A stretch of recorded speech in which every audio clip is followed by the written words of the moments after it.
There is a need for Africa to develop a form of autarky in the positive sense of being less dependent on the rest of the world for their own consumption and processing flows. So developing manufacturing, industrial processing and intra-African production. All this will only be a reality if the Pan-African Free Trade Area is put in place.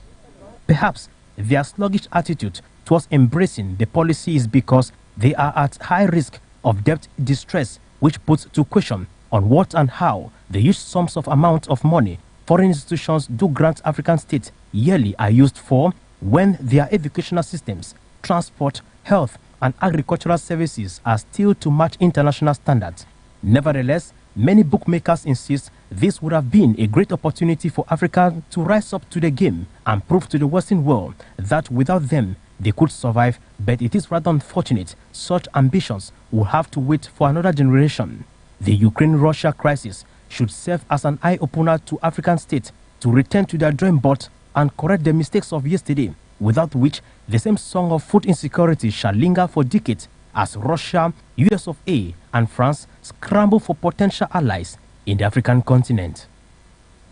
On to Egypt, where Egypt has categorically rejected the country's unilateral filling of the Grand Ethiopian Renaissance Dam, JED, in a letter to the UN Security Council.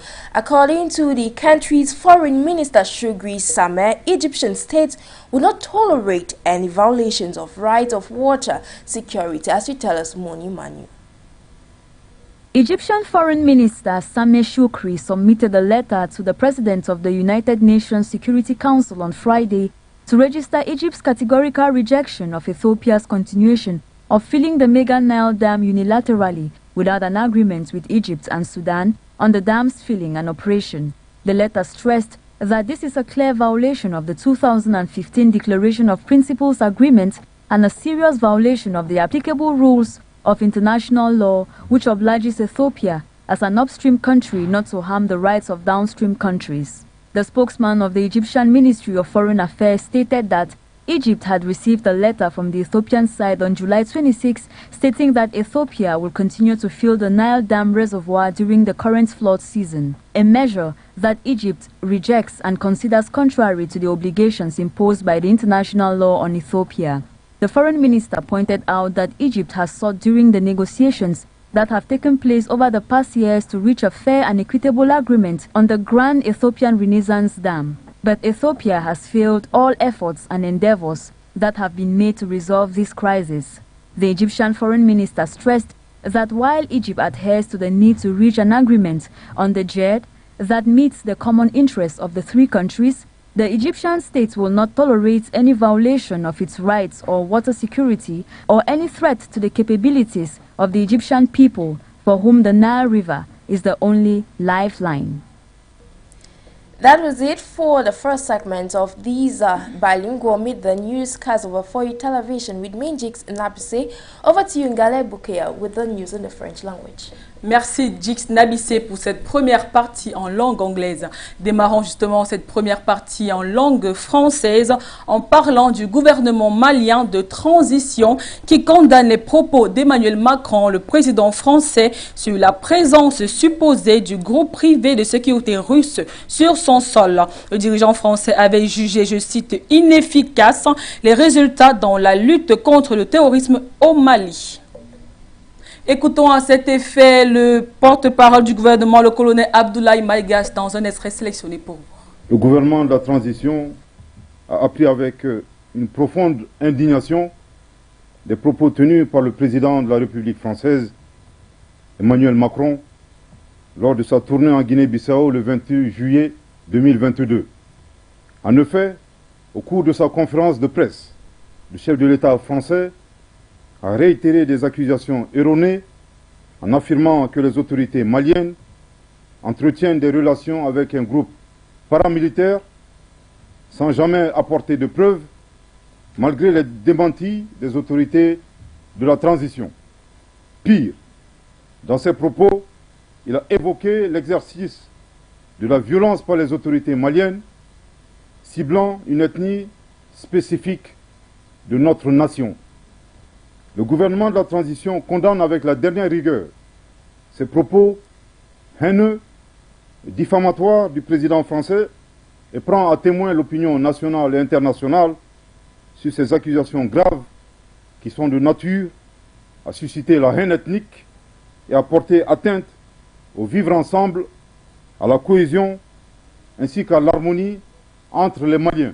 À ce sujet, et de manière prémonitoire, après avoir décelé le dessein des autorités françaises d'entretenir la haine ethnique au Mali, le gouvernement de la transition a demandé d'une part à l'ambassadeur de France de quitter le territoire malien et d'autre part a suspendu les médias France 24 et Radio France Internationale. La France, qui a toujours œuvré à la division et à la partition de notre pays, est mal placée pour donner des leçons au Mali.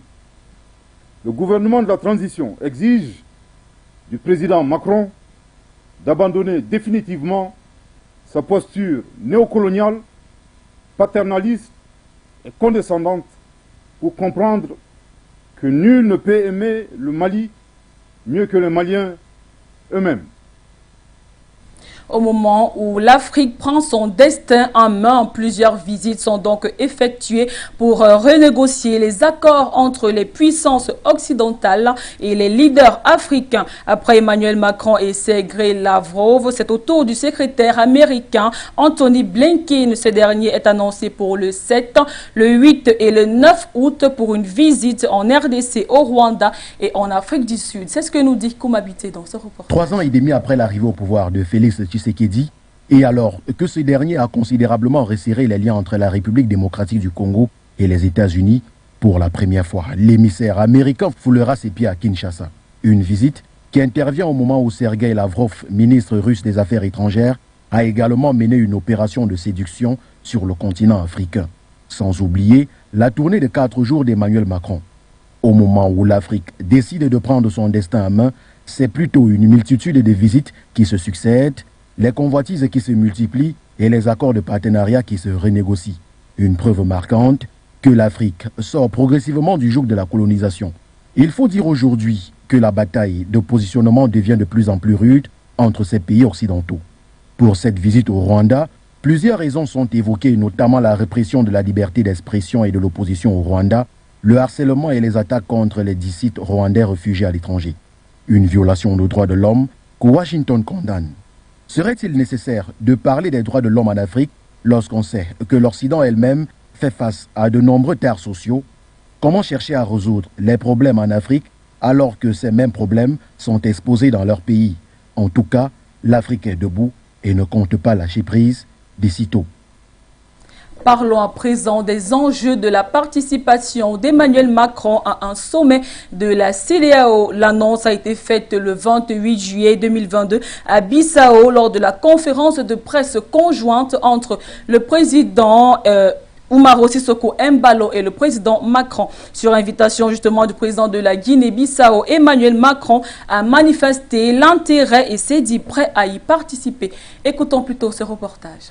Le président m'a fait part de sa volonté d'organiser dans les semaines, les prochaines, en fonction de discussions avec ses partenaires, un sommet de la CEDEAO auquel il souhaitait convier la France pour justement bâtir cet agenda commun face aux groupes terroristes. Et je veux ici lui dire ma disponibilité et notre volonté de coopérer dans cette direction. Que vient faire la France dans un sommet de la CEDEAO?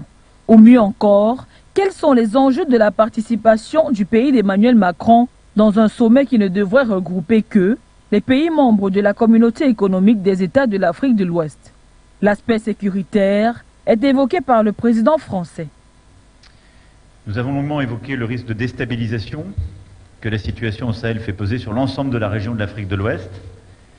Et j'ai réitéré au président la détermination de la France, d'abord à rester engagée au Sahel et dans toute la région, mais aussi à changer sa doctrine et les modalités pour, d'une part, venir en soutien aux armées, formation, équipement, accompagnement, et pas en substitution à celle-ci. Notons que depuis l'accès à l'indépendance de la Guinée-Bissau en 1973, aucun président français n'y s'était jusqu'ici rendu.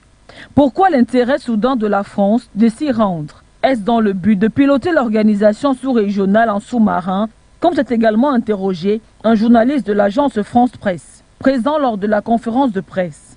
Et que répondez-vous aux critiques qui disent que vous cherchez à piloter en fait la CEDEAO en sous-main? Une question à laquelle Emmanuel Macron apporte des éclaircissements. Je rappelle que la France est intervenue en 2013 au Mali à la demande de l'État malien qui était menacé par les groupes terroristes et à la demande de la CEDEAO.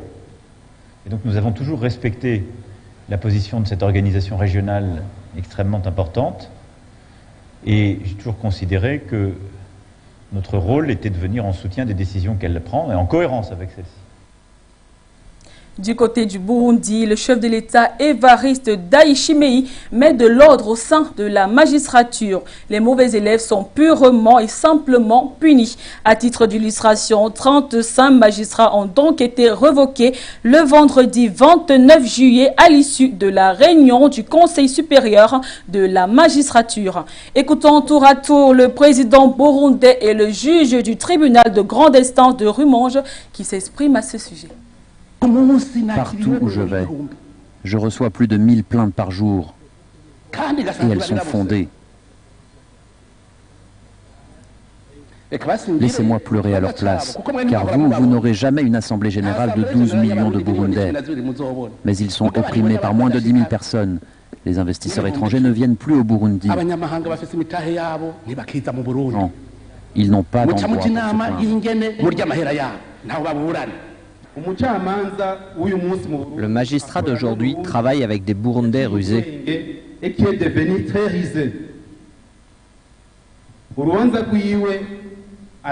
Quand un justiciable voit qu'il va perdre son procès, il s'appuie sur le président du parti au pouvoir ou encore un général de l'armée ou de la police. Au Cameroun, dans l'Afrique centrale, on parle de coopération militaire. Le ministre délégué à la présidence chargé de la défense, Joseph Betty Assomo, a effectué une visite de travail en Algérie. Il s'est rendu avec une importante délégation militaire en terre algérienne. Le ministre délégué camerounais a donc rencontré le chef d'état-major de l'armée nationale populaire, le général de corps d'armée Saïd Cheregriga. C'est sur cette note, mesdames et messieurs, que nous clôturons cette partie en langue française. Jix Nabissé, c'est la fin. Yes, ladies and gentlemen, we have come to the end of today's midday bilingual newscast over 4U television. I have been Jix Nabissé for the presentation in the English language. Stay blessed as you follow our transmissions.